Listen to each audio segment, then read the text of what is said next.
Bonjour à toutes et à tous. Je suis avec Alexandra Berton, qui est médecin réanimatrice à l'hôpital Thonon à Paris, et Grégoire Muller, qui est réanimateur à l'hôpital d'Orléans. Et on va parler du monitoring hémodynamique.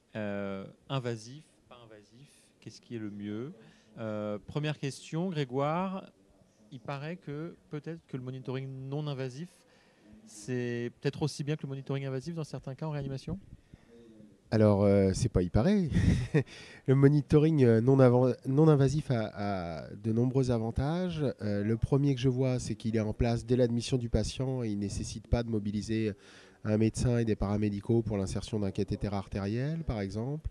Donc, on peut faire plein d'autres gestes, donner des antibiotiques à un sepsis ou des choses comme ça.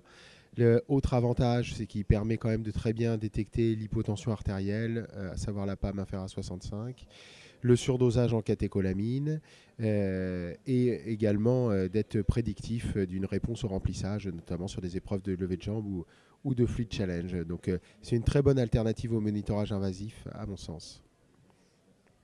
Alors, est-ce que pour autant, il faut jeter le monitorage invasif? Alexandra, qu'est-ce que tu penses de ça? Alors pour moi, non, le monitorage invasif, il doit être conservé, en particulier chez les patients les plus graves, et c'est là l'indication. Alors pour moi, le cathéter artériel, et c'est un débat qu'on a eu ensemble avec Grégoire, il a sa place chez les patients parce que déjà, il va donner plein d'informations sur la courbe de pression artérielle, la systole, la diastole, la pression artérielle moyenne, qui sont des éléments clés pour prendre en charge vos patients. Et puis delta PP, qui va vous donner aussi des indices de précharge dépendance dynamique, dont la fiabilité n'est plus à démontrer. Et ensuite, pour le monitorage plus invasif, la thermodilution transpulmonaire, le cathéter artériel pulmonaire, il est défendu pour les patients les plus graves. Donc, patients les plus graves, c'est les patients qui ne répondent pas à l'expansion volémique initiale et sous vasopresseur au moins 2 mg/h, pour parler en dose pour un patient de 70 kg en tartrate de noradrénaline. Et donc, ils vont donner d'autres indices et vous aider à prendre en charge vos patients avec plein d'indices qui vont vous être très utiles. Néanmoins, n'oublions pas, et on en a parlé tout à l'heure avec Grégoire, que ce sont des indices macrocirculatoires auxquels sans doute il faut combiner d'autres éléments microcirculatoires pour prendre en charge le patient dans sa globalité.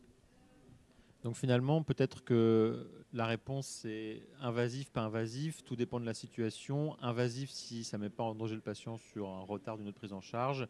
Non invasif, ça permet d'aller vite et bien dans des situations qui sont peut-être pas dans certaines situations pas trop complexes sur le monitorage. Finalement, est-ce qu'il ne faut pas s'adapter au patient et à la pathologie pour prendre sa décision? Le maître mot maintenant, c'est le mot individualisation. Alors, tout est individualisation.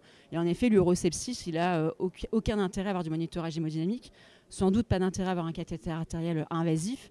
Et en effet, il faut s'adapter à toutes les situations. Je partage tout à fait cet avis, c'est-à-dire qu'il faut sûrement monitorer de manière invasive les patients qui posent problème, ceux pour lesquels on se pose des questions et on n'arrive pas à y répondre avec les moyens dont on dispose en non invasif. Et évidemment, l'urosepsis ou l'intoxication aux benzodiazépines ne mérite sûrement pas son cathéter artériel dès l'admission. Fantastique, merci beaucoup pour ces éclaircissements et on va avoir plein de messages très clairs pour pratiquer dès demain. Merci. Merci.